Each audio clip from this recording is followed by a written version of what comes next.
Hello everyone, welcome to Brahmi academy. आज का हमारा टॉपिक है मध्य प्रदेश की जनजातियां। मध्य प्रदेश का इतिहास हम कर रहे हैं बहुत बेसिक से, बहुत जीरो लेवल से, तो उसके वीडियोस भी अपलोडेड है, आप जाके जरूर देखें। ऐसे ही बहुत बेसिक से हमने स्टार्ट किया है मध्य प्रदेश की जनजातियां।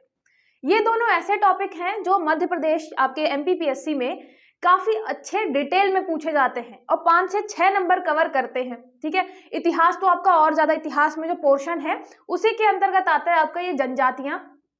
और जो मैं डिटेल में करा रही हूँ दोनों चीजें, वो बहुत ज्यादा जरूरी है आपके एमपीपीएससी प्रीलिम्स के लिए और मेंस के लिए भी। तो ज्यादा से ज्यादा लोगों को शेयर भी करते चलिए, ठीक है, और लाइक जरूर कर दीजिएगा। चलिए स्टार्ट करते हैं मध्य प्रदेश की जनजातियां। सबसे पहले तो यही दिमाग में आता है कि जनजातियां हैं क्या, हम किन्हें बोलेंगे जनजातियां। ठीक है, तो डेफिनेशन जो है ऐसे कहीं पे लिखी नहीं हुई है, कुछ विद्वानों ने बताई है और एक हम जो सर्वमान्य डेफिनेशन है उसको देखेंगे। अच्छा, ये जो है आपका हिंदी और इंग्लिश दोनों मीडियम में रहेगा, मैं दोनों मीडियम में समझाऊंगी आपको, तो आप इंग्लिश मीडियम वाले भी आराम से देख सकते हैं। ठीक है, तो नॉर्मल डेफिनेशन अगर देखी जाए, जो आपकी परिभाषा है, जो सर्वमान्य है कि जनजातियां कौन होती हैं, किसे कहते हैं, तो इनका क्या होना चाहिए, एक निश्चित भूभाग पर निवास होना चाहिए। मतलब ये एक फिक्स्ड एरिया में रहती हैं और अभी जैसे काम वाम के चक्कर में बाहर जाते हैं लोग, लेकिन अगर आप देखेंगे जनजातियों का जो मेन कैरेक्टरिस्टिक्स होता है, जो मेन विशेषता है, वो ये है कि वो एक निश्चित भूभाग पर रहती है। ठीक है, दूसरा हो गया परिवार, परिवारों के समूहों का एक समुदाय होता है, मतलब ये हमेशा समुदाय में रहती है और या फिर परिवारों का समुदाय रहता है ना। ऐसे नहीं रहता है कि अलग थलग हैं। जैसे आप देखेंगे भील जनजाति जो है, तो पूरी पश्चिम एरिया में ही आपकी भील जनजाति और उनकी जो उपजातियां हैं वो उस वाले इलाके में निवास करती हैं, तो एक निश्चित भूभाग हो गया। इसके अलावा उनका समुदाय, पूरा समूह वहीं पे निवास करता है। ठीक है, फिर एक सामान्य नाम होता है, जैसे आपका भील हो गया, गोंड हो गया। आप जान रहे हैं बहुत लंबे टाइम से हम क्या कर रहे हैं, इन्हीं नामों से उनको पुकार रहे हैं। ठीक है, तो एक सामान्य नाम हो गया उनका, है ना, जनरल नेम की बात कर रहे हैं। फिर सामाजिक और एक राजनीतिक संगठन, आपको पता है कि सामाजिक संगठन मतलब हर एक काम डिवाइडेड होता है, परिवार होता है, समुदाय होता है, तो ये सामाजिक संगठन हो गया। राजनीतिक संगठन, जैसे मान लीजिए जो मुखिया है उसको हमने अलग बना दिया, मतलब हर एक आपके ट्राइब्स में, जैसे अगर गोंड की बात करें, भील की बात करें, तो सब में अलग अलग मुखिया होते हैं, अलग अलग सरपंच होते हैं। ठीक है, तो राजनीतिक संगठन भी होता है सबका अपने लेवल पे। ठीक है, पॉलिटिकल ऑर्गेनाइजेशन जिसको बोलते हैं। फिर एक विशेष प्रकार की भाषा होती है, लैंग्वेज, एक मतलब जनरल लैंग्वेज उनकी खुद की होती है, जैसे कि विशेष मतलब स्पेशल, तो एक स्पेशल लैंग्वेज होती है उनकी खुद की। जैसे भीली हो गया, गोंडी हो गया, भीलों की हो गई भीली, फिर गोंडों की हो गई गोंडी, है ना, कोरकू और बैगा, इन सब की अपनी एक स्पेशल लैंग्वेज भी होती है। उसके अलावा एक विशेष प्रकार की संस्कृति, उनका खुद का एक स्पेशल कल्चर भी होता है, अपने देवी देवता होते हैं, अपनी मान्यताएं होती हैं, अपनी प्रथा परंपरा, सारी चीजें अपनी स्पेशल होती हैं। ठीक है, मतलब उनके रिलीजियस रिचुअल्स जो हैं वो अलग अलग होते हैं। ठीक है, तो ये सारी कैरेक्टरिस्टिक्स जो होती हैं वो एक जनजाति में होती हैं। उसके अलावा जो आज के हम परिदृश्य में देखेंगे कि बहुत प्रगतिशील हमारा समाज है, उसके कंपैरिजन में आदिवासियों का सोशियो इकोनॉमिक जो परिदृश्य होता है, आपका सामाजिक आर्थिक परिदृश्य होता है, वो थोड़ा पिछड़ा होता है, मतलब कि थोड़ा वो बैकवर्ड होते हैं हमारे नॉर्मल समाज से। ठीक है, तो एक ये भी उनका कैरेक्टरिस्टिक्स हो गया कि वो नॉर्मल समाज जो हमारा प्रगतिशील समाज है उससे थोड़ा भी पीछे चल रहा है। ठीक है, उनके जो काम है, काम जैसे अब के टाइम पे तो बहुत सारे लोग आ गए हैं अपने मेन स्ट्रीम में, लेकिन बहुत सारे जो स्पेशल हैं जनजाति, जो स्पेशल एरिया में निवास कर रही है, वो अभी भी अपने शिकार, कृषि, इन सब चीजों पे ही डिपेंड करती है। ठीक है, तो ये सारी चीजें आपकी हो गई कैरेक्टरिस्टिक्स, और ये सारी चीजें परिभाषा के अंतर्गत आती हैं आदिवासी की। ये क्वेश्चन सिर्फ आपको समझने के लिए था, ऐसे क्वेश्चन आते हैं नहीं कि आप बताओ इनमें से कौन कौन सा आदिवासी की विशेषताएं हैं, है ना, कैरेक्टरिस्टिक्स है जनजातियों की। फिर संविधान की बात करें कि संविधान में कहाँ वर्णित है इनके बारे में, तो आपको पता है शेड्यूल कास्ट अनुसूचित जाति, शेड्यूल ट्राइब अनुसूचित जनजाति, उसके अलावा ओबीसी, इन सारे चीजों के बारे में संविधान में अलग अलग अनुच्छेद हैं, अलग अलग आर्टिकल्स हैं। तो अगर सिर्फ हम परिभाषा की बात करें, कि हम परिभाषा की बात कर रहे हैं किसकी, शेड्यूल ट्राइब की, है ना, यहाँ पे अनुसूचित जनजाति की बात कर रहे हैं, तो परिभाषा कहाँ मिलेगी? परिभाषा मिलेगी आपको अनुच्छेद 366-25, मतलब ये आपका आर्टिकल जो है आर्टिकल 366, उसमें भी 25 नंबर पे, ठीक है। यहाँ पे डेफिनेशन मिलेगी, और ऐसा नहीं है कि डेफिनेशन सीधे सीधे लिखा हुआ है कि ये समाज, ये परिवार समूह, ये समुदाय, इस एरिया में रहने वाले जो हैं वो अनुसूचित जनजाति में आते हैं, ऐसा नहीं लिखा है। इसमें लिखा हुआ है कि जो आर्टिकल 342 है, आर्टिकल 342, ठीक है, अनुच्छेद 342 में जो अनुसूचित जनजातियां अनुसूचित हैं, है ना, उसमें हम जो भी अनुसूचित जनजातियां रख रहे हैं उनको हम बोलेंगे अनुसूचित जनजातियां। अब यह है कि इसमें जो आपका अनुसूचित कौन करता है ना, जो भी 342 में अनुसूचित हैं जनजातियां, उसी को हम अनुसूचित जनजातियां कहते हैं। तो फिर ये बात आती है कि 342 में कौन जारी करता है कि ये जनजातियां अनुसूचित जनजातियों में होंगी? तो ये करते हैं हमारे राष्ट्रपति जी, ठीक है। राष्ट्रपति जी के पास पावर होती है किसी भी जनजाति को 342 के अंदर अनुसूचित करने का, ठीक है। तो यहाँ पे ये क्या करते हैं? अनुसूचित करते हैं, क्लासिफाई करते हैं कि ये हैं अनुसूचित जनजातियां, फिर वो हमारी कहलाती है अनुसूचित जनजातियां 366-25 के तहत, ठीक है। तो ये भी याद रखिएगा, सीधे सीधे डेफिनेशन नहीं लिखी हुई है संविधान में कहीं भी, ठीक है। फिर बात करते हैं मध्य प्रदेश की। यहाँ पे आप देखेंगे ये आपके प्रीलिम्स का है यूनिट 1। यूनिट 1 में आप जब भी देखेंगे, एक तो यहाँ हो गया आपका इतिहास की महत्वपूर्ण घटनाएं, तो इतिहास की महत्वपूर्ण घटनाओं में भी ट्राइबल से रिलेटेड कुछ कुछ चीजें आती हैं, लेकिन जो ये आपका सेकंड पॉइंट है, सेकंड पॉइंट आंदोलन, स्वतंत्रता आंदोलन में मध्य प्रदेश का योगदान, तो इसमें आप देखेंगे 1857 की क्रांति से संबंधित या उसके आसपास अगर हमारे अनुसूचित जनजाति मतलब ट्राइबल्स ने पार्टिसिपेट किया है तो जरूर आता है, चाहे वो जंगल सत्याग्रह हो, घोड़ा डोंगरी, है ना, जितने भी आपके सत्याग्रह हैं, उसके अलावा 1857 हो गया, है ना, जंगल सत्याग्रह वगैरह हो गया। तो ये सारे के सारे पूछे जाते हैं हर साल प्रीलिम्स में, आप देखेंगे यहाँ से एक क्वेश्चन जरूर बनता है। टंट्या भील के बारे में, भीमा नायक, ठीक है, सीताराम कंवर जैसे पूछा हुआ है, तो यहाँ से आपका एक क्वेश्चन आएगा जनजाति से रिलेटेड, ठीक है। फिर उसके बाद आप देखेंगे प्रमुख जनजातियां, ये अलग से टॉपिक है, तो यहाँ भी आपका एक जनजाति का क्वेश्चन आ गया, ठीक है। अब देखिए साहित्य के अंदर ही हम अभी, सॉरी इतिहास के अंदर ही अभी हम कर रहे हैं, हिस्ट्री में ही, यहाँ पे हम स्वतंत्रता आंदोलन मतलब आपका फ्रीडम स्ट्रगल जो है उसकी बात कर रहे हैं, वहां पे भी आपको जनजातियां पूछेगा, ट्राइबल्स के बारे में पूछेगा। प्रमुख जनजातियां टॉपिक है अलग से, तो वहां पे ट्राइबल्स के बारे में पूछेगा। फिर यहाँ पे आप देखेंगे लोक संगीत, लोक कलाएं, तो इन सब में भी जो ट्राइबल की लोक संगीत, लोक कलाएं हैं, है ना, जैसे आपका बैगा नृत्य हो गया, बैगा नृत्य जो भी है, कैला, सैला, कर्मा, जितने भी हैं, तो ये सब भी आते हैं, है ना। इस बार भी जैसे आपका मांडर्या, फिफल्या, ये सब पूछा गया था, टॉप मतलब 4 ऑप्शन में से ये ऑप्शन रखे गए थे। तो याद रखिएगा लोक संगीत, लोक कलाओं में से स्पेशली आपके ट्राइबल से रिलेटेड भी लोक कलाएं, लोक संगीत आते हैं, ठीक है। यहाँ से एक क्वेश्चन हो गया आपका, यहाँ से एक क्वेश्चन हो गया। फिर आप देखेंगे प्रमुख जनजातीय व्यक्तित्व, जैसे आपका अगर पद्मश्री किसी को मिला है ना, दुर्गाबाई व्याम, फिर बैगा चित्रकला से रिलेटेड हैं, जितने भी लोग हैं उन सब से रिलेटेड क्वेश्चन जरूर आता है। तो आप देखिए एक, फिर ये आपका ये 2, ये 3, ये 4, ये 5 जगह पे आपका जनजातियों से रिलेटेड क्वेश्चन आ सकता है। मतलब 4 से 5 क्वेश्चन तो फिक्स रहते हैं कि आपके जनजातियों से रिलेटेड आएंगे, ठीक है, प्रीलिम्स में।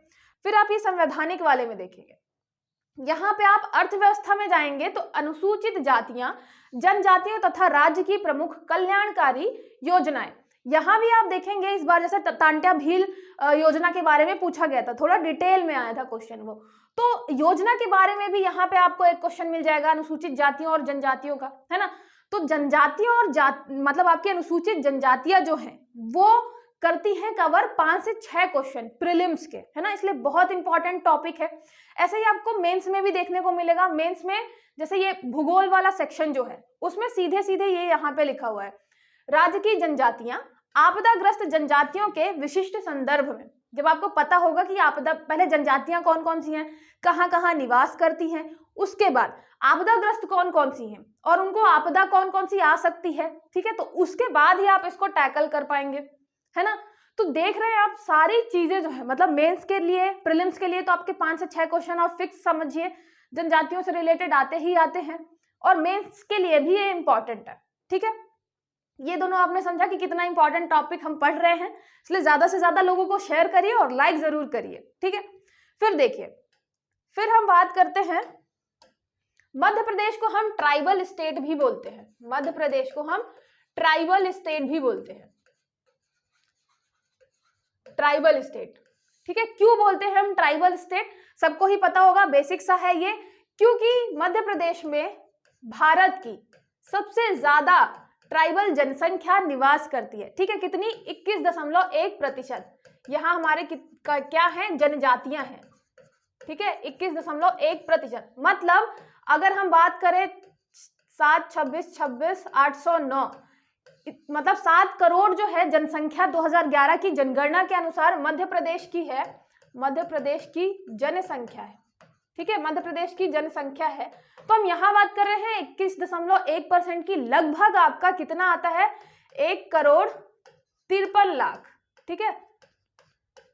1,53,00,000 जो है वो आपके क्या है? ट्राइबल्स है, ठीक है, तो जनजातियां हैं। 1,53,00,000 जनसंख्या है जनजातियों की, ठीक है। फिर हम देखते हैं कि जो हमारा मध्य प्रदेश है उसको हमने क्षेत्र के अनुसार में कितना वितरण, मतलब क्षेत्र अनुसार कैसे वितरण कर रखा है जनजातियों का, ठीक है। तो एक तो हमारा इलाका है ये उत्तर पूर्वी वाला, ठीक है, ये उत्तर पूर्वी वाला हमारा एक इलाका है, उत्तर पूर्वी। एक इलाका ये वाला है जिसमें आपका मध्य और दक्षिणी इलाका आता है, ठीक है, मध्य और दक्षिणी इलाका आता है। और एक आपका आता है ये पश्चिमी इलाका, ठीक है, एक आता है ये आपका पश्चिमी इलाका। ऊपर साइड, नॉर्थ साइड आप देखेंगे भिंड, मुरैना, दतिया, यहाँ पे सबसे न्यूनतम जनजातियां पाई जाती है ना। तो यहाँ आपको सिर्फ एक जनजाति मिलेगी, सहरिया, वो भी आपके शिवपुरी, गुना, श्योपुर, इस वाले इलाके में, ठीक है। और जो मेन जनजातियों का पोर्शन है आप देखेंगे मैप में, ये वाला इलाका है जहां पे आपको स्पेशली जनजातियां मिलेंगी, ठीक है। फिर हम देखते हैं कि हमारे पास, ठीक है, इतने ट्राइबल है जनसंख्या, भारत में हम सबसे टॉप में चल रहे हैं ट्राइबल पॉपुलेशन में, ठीक है, 21.1% के साथ। फिर सबसे बड़ी जो है, सबसे बड़ी जनजाति कौन सी है? मध्य प्रदेश में।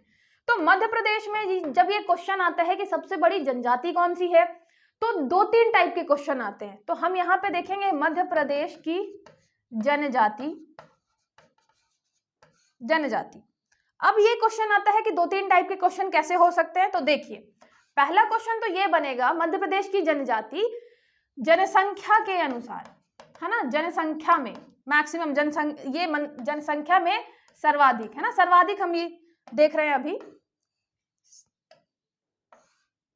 सर्वाधिक, अभी सर्वाधिक देख रहे हैं, फिर न्यूनतम देख लेंगे, ठीक है। तो जनसंख्या में सर्वाधिक कौन सी है? ये है आपकी भील। तो अगर देखा जाए कि मध्य प्रदेश में सबसे ज्यादा पॉपुलेशन किसकी है, तो भील जनजाति की है, जनसंख्या भील ट्राइब की है, ठीक है। फिर अगर देखा जाए किसके हिसाब से, अच्छा, भील के बाद ये तो पहले नंबर में आ गई, दूसरे नंबर में आती है आपकी गोंड, और तीसरे नंबर में आती है आपकी कोल। ये जनसंख्या के हिसाब से हम पढ़ रहे हैं, है ना, 3 हमने पढ़ ली, भील, गोंड, कोल। लेकिन अगर हम देखें क्षेत्रफल के अनुसार, क्षेत्रफल के अनुसार मतलब क्षेत्रफल कितना कवर कर रही है, तो आप देखेंगे भील वाला जो इलाका है वो पश्चिमी इलाका है, लेकिन जो आपकी गोंड जनजाति है, गोंड जनजाति थोड़ी थोड़ी फैली हुई है हर जगह, पश्चिमी इलाके में थोड़ा, दक्षिणी, मध्य दक्षिणी जो है ये मेन इलाका है, लेकिन ऐसा नहीं है कि आपको उत्तर पूर्व में बिल्कुल नहीं मिलेगी। तो मतलब ये गोंड जनजाति ऐसी है जो हर जगह अपना मतलब थोड़ा थोड़ा एरिया फैला के रखा हुआ है, ठीक है। तो क्षेत्रफल के हिसाब से पहली जो हो गई वो हो गई आपकी गोंड, तो ये गोंड टॉप में चली जाती है। फिर तीसरा क्वेश्चन क्या बनता है, एक यहीं पे तीसरा क्वेश्चन बनता है कि अगर समूह के हिसाब से देखा जाए, जनसंख्या में तो भील चल रही है, लेकिन अगर समूह देखा जाए तो समूह में सर्वाधिक कौन है? समूह में है आपकी फिर गोंड आ जाएगी, ठीक है, फिर पहले नंबर पे आ जाएगी गोंड। मतलब यहाँ पे गोंड का समूह जो है वो बहुत ज्यादा है। मान लीजिए भील जो है, भील बहुत ज्यादा जनसंख्या है ना, तो उसमें भी अगर ओवरऑल देखा जाए कि फिर समूह किसका ज्यादा बड़ा है, तो वो गोंड का ज्यादा बड़ा है, ठीक है। तो यहाँ एक चीज याद रखिएगा कि क्वेश्चन आपको ये अलग अलग तरीके से पूछ सकता है। एक तो पूछ सकता है कि जो सबसे बड़ी जनजाति है मध्य प्रदेश की जनसंख्या के अनुसार, तो कौन सी है? तो आप सबसे पहले बताएंगे भील है भाई, दूसरे नंबर पे गोंड। लेकिन अगर पूछ सकता है कि जनजाति समूह सबसे बड़ा कौन सा है, तो वो गोंड है। उसके अलावा क्षेत्रफल के अनुसार एरिया वाइज अगर देखा जाए तो उसमें भी गोंड टॉप पे आ रही है। ठीक है, तो ये क्वेश्चन जरूर दिमाग में रखिएगा। फिर देखें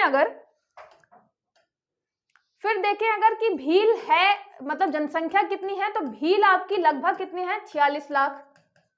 ठीक है, लगभग। और ये सब हम 2011 की जनगणना के अनुसार पढ़ रहे हैं, है ना, जनगणना। आपकी जो गोंड है लगभग 43 लाख। और आपकी जो कोल है, कोल जनजाति तीसरे नंबर पे जो जनसंख्या के हिसाब से आती है, वो है आपकी 11 लाख।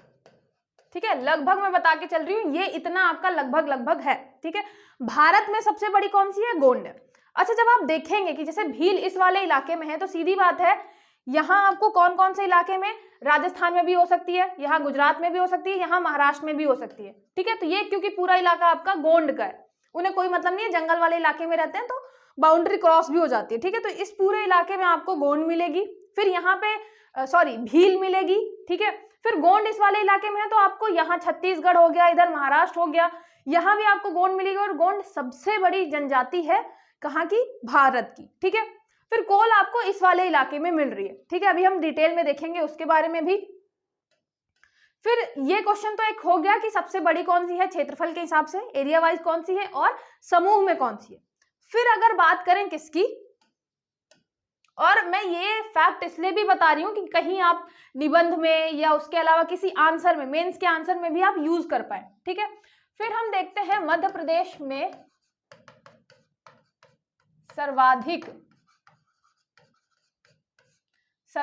जनजाति किस जिले में है ना। अब जिले हम देख रहे हैं, तो इसमें भी सर्वाधिक जनजाति में एक तो सर्वाधिक हम फिर दो टाइप से देखेंगे। एक देखेंगे हम जनसंख्या के हिसाब से कि जनसंख्या में कौन सी सर्वाधिक है। एक देखेंगे हम जनसंख्या प्रतिशत के हिसाब से।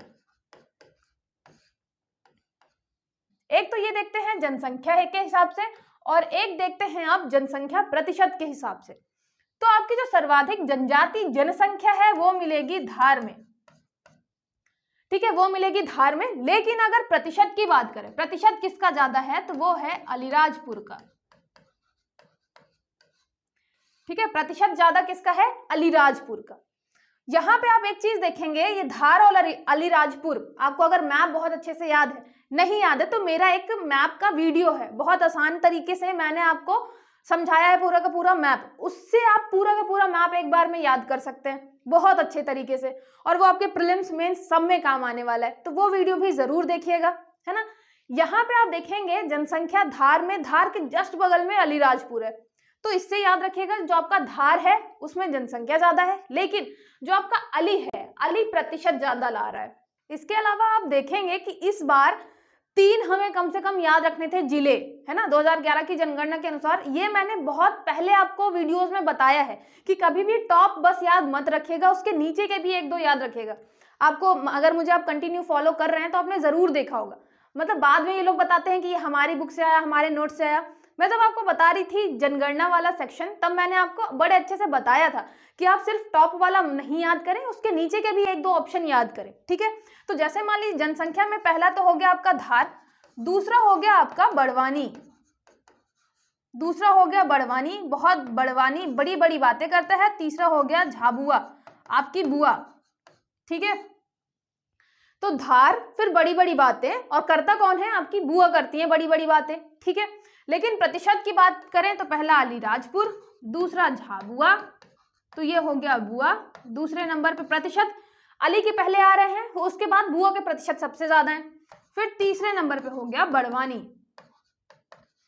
तो ये बड़वानी और झाबुआ दूसरे और तीसरे में थोड़ा सा शिफ्ट हो रहे हैं, तो इनका याद कर लीजिएगा। प्रतिशत झाबुआ का ज्यादा है, बड़वानी का कम है। ठीक है, लेकिन जनसंख्या में बड़वानी बोलने वाले ज्यादा हैं, जनसंख्या क्योंकि बोलने वालों की ज्यादा होती है। ठीक है, धार अलीराजपुर, ये आपके 3-3 हो गए। ठीक है, अब यहीं पे बात करें कि न्यूनतम आपकी है भिंड, मुरैना, दतिया, इन 3 जगह पे, है ना। मतलब अगर यहाँ पे हम लिख दें न्यूनतम, मध्य प्रदेश जनजाति, जनजाति आपको न्यूनतम कहाँ मिलेगी, न्यूनतम, तो उसके लिए भी याद रखिएगा न्यूनतम एक तो आपको भिंड में मिलेगी, फिर मुरैना और दतिया। ठीक है, ये तीन हो गए, भिंड, मुरैना, दतिया। भिंड, मुरैना, दतिया मैप अगर आपको याद है तो जस्ट पड़ोस पड़ोस में ही है, भिंड, मुरैना, फिर उसके बाद दतिया। ठीक है, तो याद रखिएगा मैप अगर अच्छे से याद है तो आप कवर कर ले जाएंगे। और जैसे आपका बड़वानी हो गया, झाबुआ हो गया, सब आपको यहाँ पे इधर साइड मिलेंगे। ठीक है, तो ये हो गया आपका किससे रिलेटेड, मैक्सिमम कहाँ पे है, मिनिमम कहाँ पे है, पॉपुलेशन, फिर पॉपुलेशन परसेंटेज, ये सारी चीजें हमने देखी। अब क्या देखना है, अब हमने पूरा डिवाइड कर लिया था मध्य प्रदेश को 3 भागों में, 3 भौगोलिक वितरण है जनजातियों के। तो ये देखते हैं कौन कौन सा है। एक तो मैंने आपको बताया ये पश्चिमी वाला इलाका है ना, पश्चिमी एक इलाका है, एक इलाका आपका मध्य और दक्षिणी है, ये मध्य और दक्षिणी। ठीक है, मध्य एंड दक्षिणी, ये दक्षिणी हो गया। और ये आपका ये वाला जो इलाका है ये उत्तर पूर्वी इलाका कहलाता है, उत्तर पूर्वी। ठीक है, फिर बात करें सबसे मेन हमारी मेन कौन सी है, भील है, गोंड है, कोल है। उसके अलावा भी आपको टोटल 46 मिलेंगी, 46 मध्य प्रदेश में टोटल 46 आपकी ट्राइब्स हैं, जनजातियां हैं। फिर उप जो जनजातियां हैं वो तो सब ट्राइब बहुत सारी है ना, लेकिन ये मेन आपकी ट्राइब्स हैं 46। ठीक है, मेन 46। तो हम मेन देखेंगे, उत्तर पूर्वी की जो सबसे मेन है वो है आपकी कोल। ठीक है, आपकी कोल है रीवा, सतना, सीधी, मतलब बघेलखंड वाले इलाके में। फिर यहाँ की दक्षिण, मध्य और दक्षिण एरिया की है आपकी गोंड, इस वाले इलाके में आपको गोंड मिलती है। और पश्चिमी वाले इलाके में देखें तो यहाँ पे आपको मिलेगी भील और उसकी उपजातियां, गोंड और उसकी उपजातियां, कोल और उसकी उपजातियां, ये सारे मिलेंगे हमें, है ना। फिर उसके अलावा देखा जाए, ये तो आपके मेन हो गए। मेन के अलावा और कौन कौन से हैं, जैसे कि भील की आपकी है भिलाला, उसके अलावा रतियास, बैगास, ये सब भी आपको मिलेगा, है ना। तो ये भील वाला इलाका पूरा का पूरा यहाँ पे है। एक है बरेला, तो ये जो है आपका भील, भिलाला, रतियास, बैगास, जो भी भील के सब ट्राइब भी हैं, उसके अलावा बरेला, ये पूरा इलाका आएगा। जैसे आपका अलीराजपुर, झाबुआ जो अभी हम पढ़ रहे थे, है ना, धार, यहाँ सब आपको भील मिलेगी। ठीक है, फिर गोंड यहाँ इस वाले इलाके में मिलेगी आपको, और गोंड की बहुत सारी जो उपजातियां हैं वो भी मिलेंगी। जैसे आपको यहाँ पे अगरिया मिलेगी, अगरिया। ठीक है, बैतूल वाले इलाके में आपको कौन सी मिलेगी, कोरकू। ठीक है, फिर आपको पता है कि पातालकोट में कौन सी मिलती है अपनी, भारिया, तो ये भारिया भी मिलेगी यहाँ पे। ठीक है, जो आपकी बैगा है, बैगा जो है ये इस वाले इलाके में आपकी बैगा मिलेगी, बैगा। ठीक है, तो थोड़ा सा उत्तर पूर्वी वाला टच करती है, थोड़ा सा मध्य वाला टच करती है, मध्य दक्षिणी वाला, तो यहाँ पे आपको बैगा मिलेगी। मंडला डिंडोरी, यहाँ पे आपको एक एरिया मिलेगा जिसको बोलते हैं बैगाचक। ठीक है, मंडला डिंडोरी, जिसमें से ज्यादातर जो गांव हैं, 92 गांव है टोटल बैगाचक के अंदर, तो ज्यादातर गांव आपके डिंडोरी में है। ठीक है, तो ये बैगाचक जो इलाका है जहां पे बैगा रहते हैं, डिंडोरी मंडला वाले इलाके में। ठीक है, भारिया मैंने आपको बता दिया कौन सा, पातालकोट। फिर ये हो गया अगरिया, हो गया कोरकू, हो गया। ठीक है, फिर यहाँ पे एक आपका आता है बालाघाट इलाके में आपको मिलेगी हलवा जनजाति। ठीक है, बालाघाट में, ये सिर्फ बालाघाट में आपको मिलेगी। और यहीं पे देख लीजिए कि हलवा बालाघाट में मिलती है, लेकिन अगर सबसे छोटी जनजाति की बात की जाए, छोटी जनजाति, बड़ी तो हमने पढ़ ली जनजाति। ठीक है, छोटी जनजाति है वो है आपकी कमार जनजाति। कहाँ मिलेगी आपको, सीधी में मिलेगी। ठीक है, तो हम अभी इस वाले इलाके में कमार जनजाति पढ़ेंगे, सीधी। ठीक है, तो ये पातालकोट हो गया, अगरिया हो गया। इसके अलावा यहाँ पे आपको मवासी भी मिलेगी, मध्य वाले इलाके में प्रधान भी मिलेगी। ठीक है, मवासी हो गया, प्रधान हो गया, कोरकू, अगरिया, भारिया, बैगा, हलवा, इस वाले इलाके में देखते हैं। इस वाले इलाके में कोल, मैंने बताया कि कोल जो है वो आपकी सबसे बड़ी वाली है जनजाति, ठीक है, तो ये सबसे बड़ी है। एक मैंने कमार बता दिया, ठीक है। एक यहाँ पे आपको खैरवार मिलेगी, जो विंध्य वाला इलाका है वहां पे आपको खैरवार मिलेगी, ठीक है। एक आपको पनिका मिलेगी यहाँ पे, एक मिलेगी आपको उराव, ठीक है। तो ये जो जनजातियां हैं ये आपकी बटी हुई हैं अलग अलग इलाके में। फिर यहाँ पे आपको जैसे शिवपुरी वाला इलाका हो गया, गुना वाला इलाका हो गया, श्योपुर हो गया, ग्वालियर का थोड़ा सा इलाका, यहाँ पे आपको मिलेगी सहरिया, ठीक है। तो सहरिया आपने अभी देखा, भिंड, मुरैना, दतिया, ये न्यूनतम अनुसूचित जनजाति वाले एरिया हैं, ठीक है। तो आपको इस वाले इलाके में जो है उत्तर मतलब आपके उत्तर वाले इलाके में वहां पे सहरिया जनजाति मिलेगी एक, ठीक है।